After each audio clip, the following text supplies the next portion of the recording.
Happy founding anniversary, Alpha Kappa Rho. I congratulate you for the 42 years you have given service to the country through your brotherhood under the divine guidance of the Almighty God. Your brotherhood has truly evolved through the years to become one of the leaders in the community of fraternities.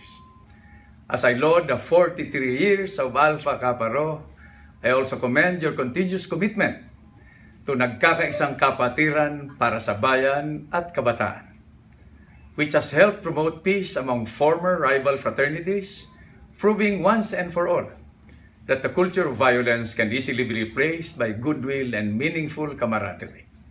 I bid you more power as you continue to commit your brethren for God, country, and family.